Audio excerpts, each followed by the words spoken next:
Pour nous, ce n'est pas une surprise, mais c'est ce que nous constatons aujourd'hui, c'est ce que nous déplorons, qu'il y a trop de divisions, il y a trop de bokaboni au monde, pasteur, comme Soana, Bazowela Rabandimi, il y a un moninga particulièrement na bandeko to sangana bango, on n'est pas lié à des noms.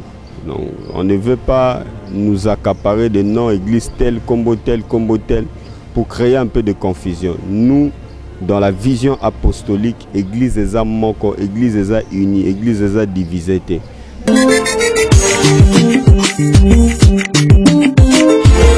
Bandeko balandi pe batali ya Info Congo Masolo toza na pona bino tolobela rabino ya solo ba sujet belé ba actualité pe toyamba ya kabino bato ndenge na ndenge en tout cas na pesi bino mbote nyonso place biozali bandeko na biso ya Montréal Poupon Digbo Brigitte Ngalou Franklin Ngandou libota mobimba en tout cas to pesi bino mbote bandeko na biso ya Paris à France Lydie Mbouyi Christelle Mbouyi bato nyonso bazolanda biso ou bazaka intéressé pe balandaka Info Congo Masolo famille Mobimba na Belgique, Dina Mbouyi, na Afrique du Sud, Mami Mbouyi, Sandra Mbouyi, Libota Mobimba, en tout cas, Topesi Binombote, Baope Balinga Kabiso, Topesi Binombote, même na Asie, même na Corée du Nord, Corée du Sud, na Corée du Sud, Sika, puis Papa Namiso Jean-Marie Pelinda Azali, vraiment Topesi Binombote, Libota Mobimba, en tout cas, Libota Info Congo Masolo, Baoba Sabona déjà, na Baona Basabona, Topesi Binombote, na Yambi Ponabino de Konanga. Se présenter.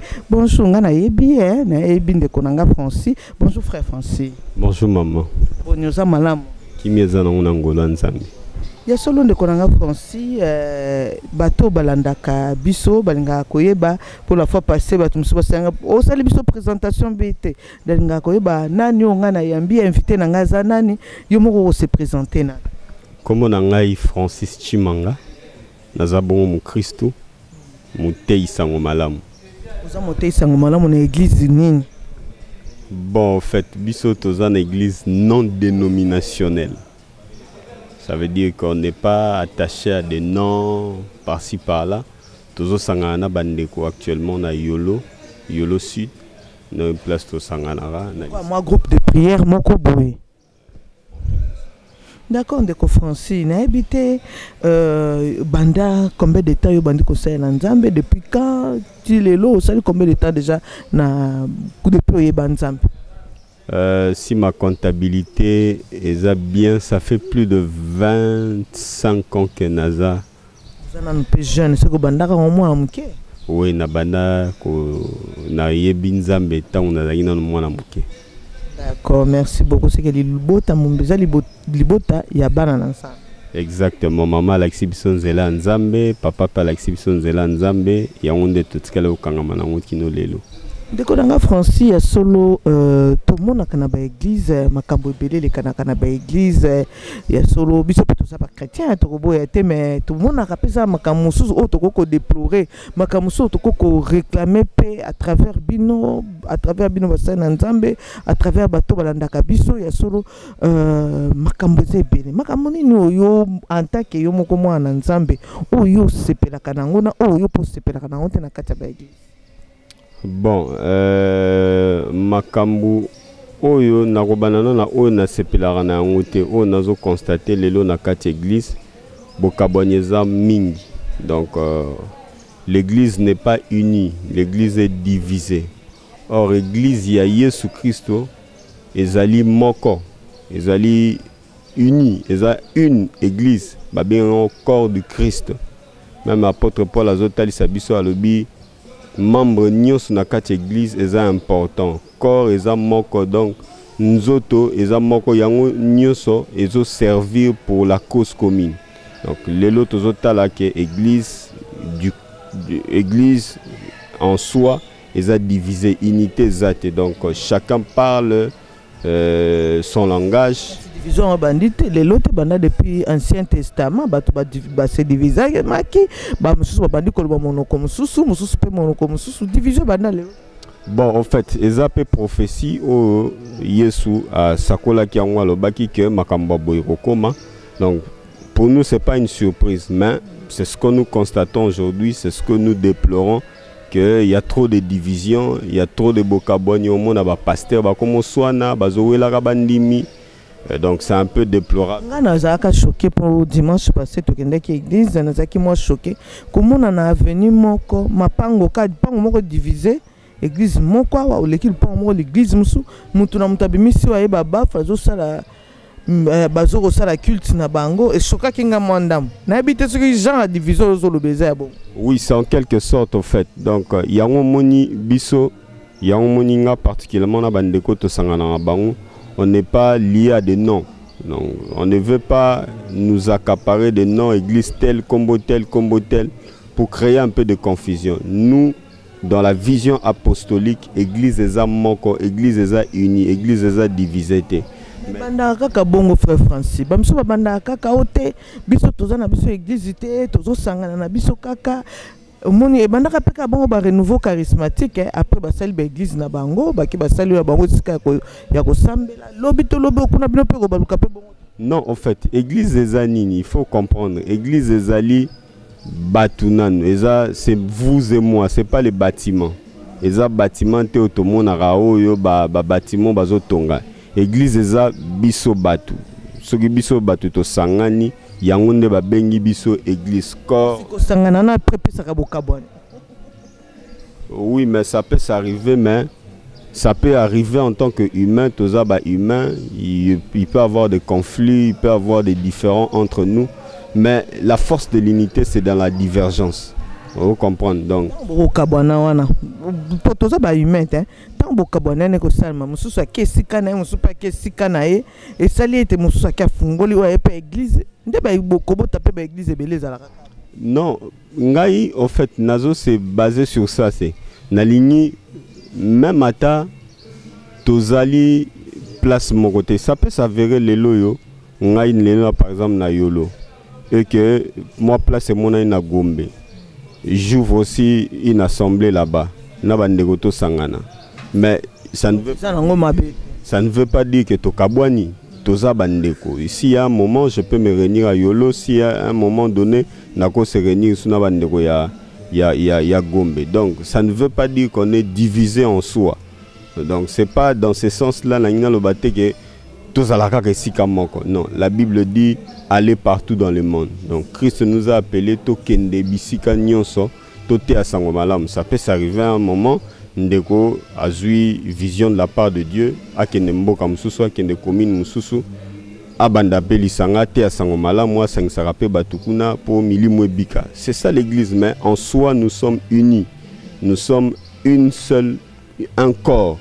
Donc on n'est pas divisé que na comme bundisa, pasteur tel, tokomana conflit na pasteur tel. C'est vrai qu'en tant qu'humain, tokoki kozala naba différent, tokoki kozala naba mésentente, mais nous devons nous efforcer. Bon, en soi, en quelque sorte, les leçons de l'église est belle, c'est qu'on court d'après les intérêts. Donc, on court d'après l'argent. Il y a une église est belle, cause il y a l'église est belle, l'église est comme une sorte de business. Donc, komi otalake église eza moyen au côté sambon tous les chômeurs, tous les gens qui ne font rien essentiel à tanga moi quelques versets à maintenir yango à l'autre mois 2-3 ndoto a komi prophète a fongoli si mois borna na simandaku. Donc c'est ce qui crée un désordre. Les gens n'ouvrent pas l'assemblée pour que Batouba bika. Mais on ouvre les assemblées pour gagner de l'argent, se faire de l'argent. Et ça, c'est déplorable. C'est ce que nous constatons à Kinshasa. Un exemple, au Pesagui, les lots, mon église, église. Et ça, bah, moni que moi, on gagne mon yango. Comme on a, yake pananga, yange ratakate, yange simbaka. C'est quoi ça? Ça, c'est de n'importe quoi. Donc, c'est pas ça la vision de l'église. Donc, yango on toujours constaté les lots, état église les lots. Oza malheureusement déplorable, toujours déploré. Frère Francis, quand on a l'église to kenda kawana, omona toyebi ke na Bible pe esika moko Yesu alobaka teta o mama na koko aka kopesa offrande, bato mususu pe baka kopesa offrande na bango. Yesu alobi mama wana nda apesi offrande o eleki motuya. et boni sikoyo ba pasteur ba ko kipe susu offrande wana ya motu ya ezaka ya mokete bango kaka offrande oyo le nanya ko pesa $1000 nanya ko pesa $2000 ata yomo. Bon, yango nde Bible le bina 1 Timothée chapitre 6 verset 10, l'amour de l'argent c'est la racine de tout le monde. Ba pasteur rebelle lelo ba se lancer à la course vers l'argent. Donc le salut des âmes ne les intéresse plus. Ce qui les intéresse, c'est plutôt gagner de l'argent, c'est faire de l'argent. On ne prêche que de l'argent, on n'enseigne que de l'argent. Donc on ne s'intéresse plus aux pauvres. Donc c'est l'argent qui prime aujourd'hui. Et Yangonde Bibezoloba, c'est la racine de tout le monde. C'est ce qui explique aujourd'hui, vous voyez aujourd'hui, bah pasteur rebelle, bah nudité na bango, eza na ba réseaux sociaux. C'est ce qui explique bah scandale belé autozoyo kana l'église. Tout ça, c'est l'argent. On a oublié la vision principale de l'église, c'est gagner les âmes, le salut des âmes. C'est ça la vision de l'église, le salut des âmes, le retour, préparer l'église au retour du Christ. Non, on a oublié ça. Les lieux commis, on se lance vers l'argent, vers les richesses. C'est ce qui est déplorable, c'est ce qui fait en sorte que les lois pauvres dans l'église sont marginalisés.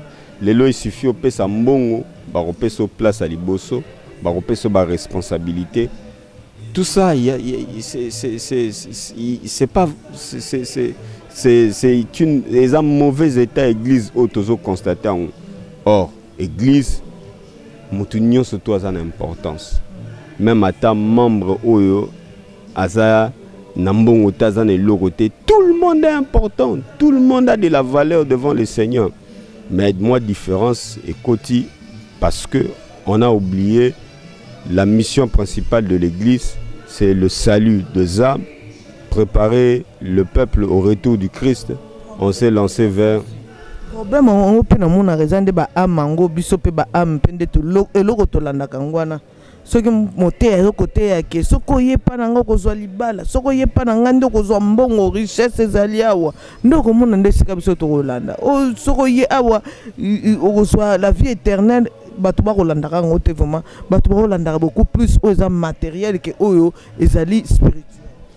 Bon, en fait, c'est de n'importe quoi. Les gens Yesu ate bisoni alobi na Matthieu chapitre 6 alobi recherchez premièrement le royaume des cieux et le reste vous sera accordé comme matabisi. Donc les loyaux on court derrière le mariage, on court derrière le travail. Mais je peux vous dire que rien n'est parfait sur la terre. Le nzambe pesanga libala au kotipe na libala ngo omoni pe ba réalité mususu. C'est ce qui est déplorable. Qu'est-ce qu'on veut au juste? Au côté de Moussala, on monipe que na Moussala peut ba combat ezalara. Ba combat pour ba peso promotion, tamusu chef morazo ina zo lingaote. Donc voyez un peu, c'est ce que les gens ne comprennent pas que nyonsona eza o eloban ecclésias vanité de vanité. Ce qui est important, c'est d'avoir le royaume. Le reste, Nzamba pesara biso comme il veut. Et on a oublié ça, on commence à suivre les gens. Yake panangai, rozo musala, yake panangai. Jésus lui-même a dit venez vers moi. Ce que mutazo se boyere panangai, yazanai. Yakomi nzambe tonani. Donc vous voyez, tous ces gens-là, ce sont des menteurs. Excusez-moi les termes, ce sont des charlatans. Frère Francis, c'est quoi autant de pesara dimouana? Et ça, on soit salaraté. Mais pas au 5 fois plus à 10. Bon, en fait, et l'Européen n'a précisé les lots sur Badim. Peuple de Dieu, il faut bailler bara, penser à Nzambe sur Badim. Aujourd'hui, dans la nouvelle alliance, on n'est pas tenu de donner la dîme. La dîme est révolue. Dîme eza mobeko ya Moïse. Oya memakiango. Bien sûr que la dîme a commencé avant la loi de Moïse. La dîme est banda na Abraham. Abraham ne mutaliboso apesaka dîme. Mais quand vous regardez bien dans Genèse chapitre 14 verset 17, à partir de verset 17, au monde que Abraham a pesa qui pas sous le fait d'une contrainte. C'était libre en fait. Et puis après ça qui dit il a revenu na été. A kenago bundisa, a kenana bitumba, kenana na guerre, a longye tumba, a botoli muna biloko na ye. Et puis azui un dixième à biloko a botoli muna na ye, a pesiango Melchisedek. Melchisedek est la image de Jésus Christ. Donc à part wana Abraham a tkala pesa sous dimte. Donc vous voyez que Abraham a donné. C'est obligatoire que chaque fin du mois, que chaque fin du mois, il faut payer sa dîme. Il faut un dixième qui nous paye sa dîme. Mais c'est obligatoire. Excusez-moi un peu, Nazo Lingako, chrétien Moutoate, je ne suis pas là pour des polémiques. Mais on doit dire la vérité que demander aujourd'hui la dîme au peuple de Dieu, c'est un mensonge. Demander aujourd'hui la dîme au peuple de Dieu, c'est les escroquer. C'est les escroquer. Permettez-moi donc, ça va choquer les gens, mais c'est la vérité.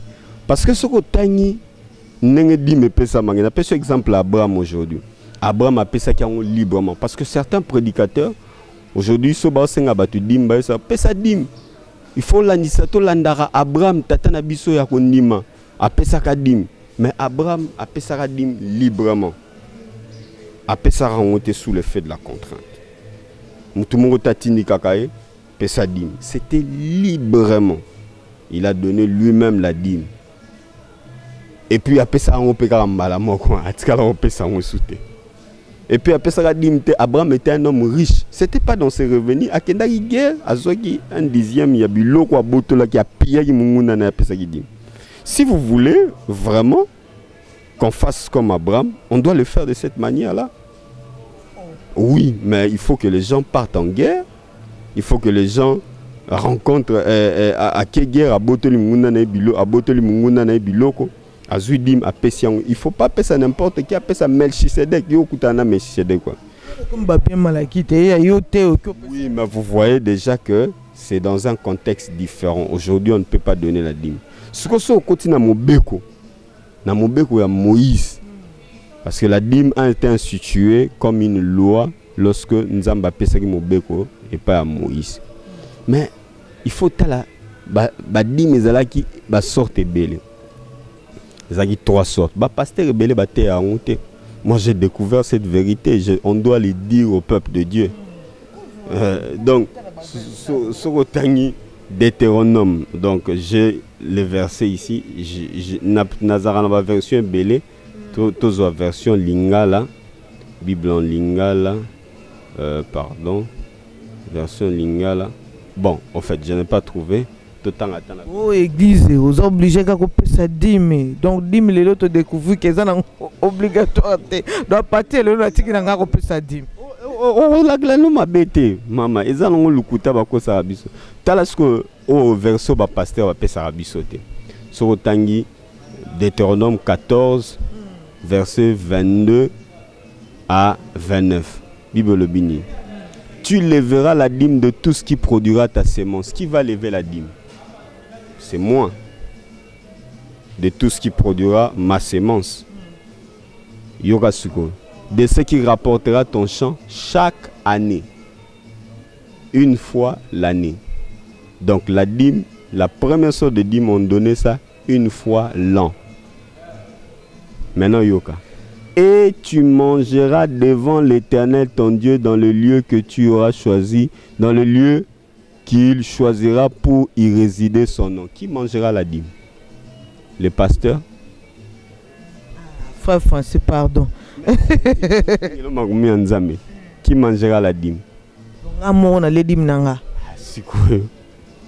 Dans le lieu que l'Éternel aura choisi. Bisika nzambako pona bisika nezaki tempelo. Donc première sorte de dîme, donc ils ont la Deutéronome tant pendant autant ils ont Deutéronome 14 verset 22 à 29 Deutéronome bako tang. Donc première sorte de dîme c'était yomoko. Parce que la dîme à l'époque de l'ancienne alliance ezalaki ezalaki plus bien en nature. C'était pas en argent. Ça les récolte non en aimant aux huiles, au sali élevage nayo une fois l'année, une seule fois l'année, au longoli biloko a récolte na yo, aucun nango na temple na famille no mobimba, bo lié yango, bo sepeli, la fête, c'était la fête. Ce qui temple les musika, par exemple, na vanda na Kingasani, ok, et que temple les na Gombe, na biloko belé aro, même pona dim, ponzamba pambolang. La loi autorisait à ce que au tekabilo wana bisiko zali, au zumbongo, au ye nango na temple, ba wenzezali na temple, au sombi biloko lingi, au somba ba vin, au somba biloko rolia, au nyos au sepela non. C'est pas adoptable, c'est même abisso. Au monde qui a créé incrédulité dans la Katiaba. Non mais c'est la Bible. Est-ce que les pasteurs enseignent ça? C'est dans Deutéronome 14 verset 22 à 29. C'était la première sorte de dîme. Deuxième sorte, ne retenez bien une fois l'année. Deuxième année, bazaro salango bon. Troisième année, nde bazalaki ko zoaba diminution so obimission devant porte na yo. Wana ba memango na temple te. C'était ozui beloko bilanga na yo, ba meme na yo, bantaba na yo, obimission liboso lupangu na yo. Sko liboso lupangu na yo, levita roya, veva roya. Orphelin roya, mupaya, ou azangi place à rola la roya, baye bazubilo kwana, bango pe balie ba sepeli après 3 ans. C'était la loi. Est-ce qu'on fait ça de cette manière? Donc c'est ça. La cause peut diminuer na kinanga na orphelinat moko na tike na ba orphelin na pesi. Là na ko masiko place Nathalie Sabine. Troisième sorte ya dim, lévite siko zanani. Ce qu'il faut ba pasteur belé ba mi benga ba lévite. Or, lévite est équivalent, il y a moutonio sur ça na temple. Tout le monde va lévite chantre, tout le monde va lévite sentinelle, tout le monde va lévite au barreau sur la temple. Ça veut dire que ceux qui les louent, ceux qui photopé sa dîme, photopé sa paix maman sur la temple. Ça fait na droit dîme. Maman sociale, maman intendance. Photopé sa baon. Donc, au monde qui va bleu wana nyo c'est ça le kuta. Mais bazui kaka modim maintenant et saleli ya dim bazo salela ya ngoti. Quatrième, troisième sorte à dim ezaki dim o bazako pesa na sacrificateur. Wana ba bengo dim de dim tozako pesa ngo ezaki lévite. Azako tiango na maison du trésor. Donc ba texte est belé. On peut toujours, il y aura toujours s'il y a le temps, on peut vous expliquer clairement parce que ngongeza muke. Donc, moi, autant que là, verser belezate, on peut vous expliquer clairement, les internautes peuvent nous appeler, on va les éclaircir sur la dîme. Alors, au monique, ce qui te l'obito landa logique ou ana ya mobeko ya Moïse, ce qui te l'obito landa logique ya Abraham, c'est impossible de donner la dîme. Est-ce que vous êtes d'accord, Nangai? Nous avons une réflexion. Non, tout qui est dans la logique ya Abraham. Abraham a payé sa dîme, il y a une seule fois. Il y a butin de guerre. Est-ce que Bissonio Storo ça la guerre? Bissonio Storo qui est cause butin munguna na biso. Et puis après ça on a Melchisedek ou a image de Jésus-Christ. Est-ce que yo kokutana Melchisedek lelo? Donc Melchisedek y a un pasteur. Non, Melchisedek selon Hébreu 7 c'est l'image de Jésus. Donc na logique on a surtout la nyango et ça impossible de donner la dîme. Deuxième logique, c'est la logique il y a Moïse. Topé Saradim, une fois l'année, on a temple. Comment ça sera organisé? C'est compliqué. Surtout le bipeto tchango devant la porte nabiso. Au monde appelle Miyibi Baroya, au monde appelle Besco Baroya, ça sera compliqué. Donc, comprenez qu'on ne peut plus donner la dîme. La dîme n'existe pas, mais qu'est-ce qu'il existe? Ce qu'on a dans le Nouveau Testament, Moubimba, basenga dîme. Merci frère Francis. Basenga non dîme. Paul a senga dîme. Pierre a senga dîme. Bapôtre nyoso basenga dîme. Sikoyo, ce qu'on a dans 2 Corinthiens chapitre 9 verset 7, des places Bible zotal sabiso le lenga ropesa. Pesa kolanisa motema na elingi librement sans contrainte. Ce qu'on pesa 10% il y a salaire na yo qui peut 1% yoka 1%. Ce qui peut repérer te. Ce qui peut avoir 1000 francs. Si ko lelo eza lukuta munene oyo. Je dis que je ne cherche pas à faire de polémique, mais je cherche à rétablir la vérité. Eza lukuta munene eza même escroquerie oyo ba même libiso lelo chez certains pasteurs, dommage on doit le dire clairement. Ko senga ba to ba dim sous prétexte que si tu ne donnes pas la dîme, tu seras maudit. Bible le dit, Christ a ôté la malédiction de la loi. Il n'y a pas de malédiction. Pourquoi vous voulez tromper les gens comme ça? Alors, peuple de Dieu, il faut bolamouka, dîme, lelo, ezali sous d'actualité, te. Sur aucune église, pesa o lingi. Librement. Et on est libre par l'esprit. Et ça, ceux qui m'outement, nous, tout et tout ce m'outement. On peut ça 10%. Offrande. Donc, il y a un offrande, action de grâce, offrande du prophète, libéralité, c'est de n'importe quoi. Ça, c'est du pillage, c'est de l'escroquerie. Ce qui a donné, c'est librement. Ceux qui m'ont été sans malam, librement comme on est papa, Zamba Pambolozoa. Pas la même scène. Ils ont pas la même scène. Ils ont le tout le monde est kati na Bible. Donc il faut tous tirer la biblique. Banana nzambe lelo bazo nyo kwama bazo kosa bazo pesa ba fausse promesse ko pesi okozo ebele okonvoama. Omona muto zo pesa jusqu'à se dépouiller. Mutango zo pesa ya zo mvoama. Mais en retour yo de ton côté, tu t'appauvris. Mais ouvrons les yeux. Ouvrons quand même les yeux. Restons bibliques. Ya ngonde omoni Bissosko, la mission Zamba Pessi Bisso, c'est pour rétablir la vérité qu'on nous a cachée. C'est de faire voir aux gens que aujourd'hui, on ne peut plus donner la dîme. Tu donnes ce que tu veux. Ce qu'on peut ça, totalité salée on a eu. Librement, bâti nigo na makasité. Sans contrainte. Il faut payer ça on paye na esengo. Ce que tant on va payer ça on paye ça on esengo. Usoka. Moi mususu mbongo tikaleke na ngwa suka wana mulanda dimti na bandaku akomosa la recouvrement ba surtout na confinement c'est de la bassesse, c'est de la bassesse. Donc ta ezamuke si avait même pour na bato bazolanda biso bakoluka quand même ba itanga tana ndaku quelques versets wana et appuyer quand même moi intimelo na bango ko pesa bango ka ba verset bango mo bakotanga na. Alors, sur Otani, Genèse chapitre 14, verset 17 à 20, et Zotal, c'est le ligne Abraham a payé sa dîme, a payé ça librement. Donc, bon, méditant. Deutéronome chapitre 14, verset 22 à 29, et tel c'est le sorti à dîme. Au Baxi Soussou, Nombre chapitre 18, verset 26, et Zotal, c'est le sorti ni à dîme, ou dîme de dîme. Au Baxi Soussou, Nombre, au Baxi Soussou, Malachie chapitre 8, verset Malachie plutôt chapitre 3 verset 8 à 11. Wanande ba pasteur ba teyara yon. Soko pesi dim to la la mama be. Or, soko tangi sikoyo na Romains chapitre 10 verset 4, Bible zotel sabiso que Christ a mettre fin à mobeko wana. Na Galates chapitre 3 verset 13, malédiction wana Christ a longolian. Qu'est-ce qui reste à donner? 2 Corinthiens chapitre 9 verset 7, librement, sans contrainte, avec joie.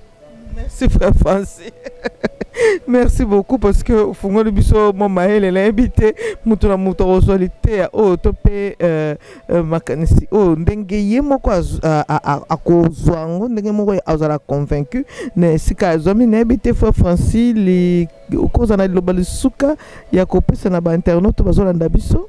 Alors bana na nzambe o baolanda ngai o bakenda kosambela. Il faut ko lingaka ko vérifiaka o nyonso bazote ya bino. Tous en a sentiment ya ba chrétien abéré. Ceux qui muté ateo sango malamu kende yo moko pe vérifier yango. Est-ce que eza authentique? Tous à la raté na dadi alobaki, pasteur alobaki. Non. Dadi pas ko s'est trompé. Soit s'est trompé, ou c'est non, pasteur Bible le Bible était. Tous à la rana esprit wana ya recherche. La kelo m'a pété. Oui, mais c'est ça l'état de l'église aujourd'hui, dommage. Donc pour éviter de se faire arnaquer par des pasteurs. Parce que image au pasteur, le pasteur c'est quelqu'un de très important, de riche, qui mène une vie luxueuse et qui gagne plus d'argent. Yango moni l'église est tondie. Remplacer Yesu. Yango moni l'église est tondie belé, mututo alinga comme pasteur, mututo alinga comme Bible parce que ça paye bien. Or, le pasteur fait un travail bénévole. Il fait un travail d'une manière désintéressée. C'est Dieu qui... Oui, désintéressé.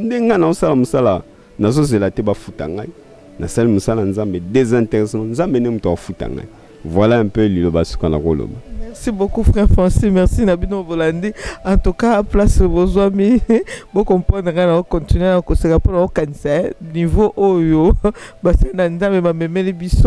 en tout cas, il fallait que la frère Francis pour Maël Fungoma. Merci Nabino, merci Namande Konanganyo, so pour Pondigo. En tout cas, Libota Mobimba ya Info Congo Masolo, assistance ya Grâce Numbi la Diva et puis montage Roy Mbouye Kuna. En tout cas, Napesibino, merci. Merci Nabino pour Bolanda Kabisonga na Lobina Bino Bye to Kuta na Mikomikoya. Bye frère Francis, merci beaucoup.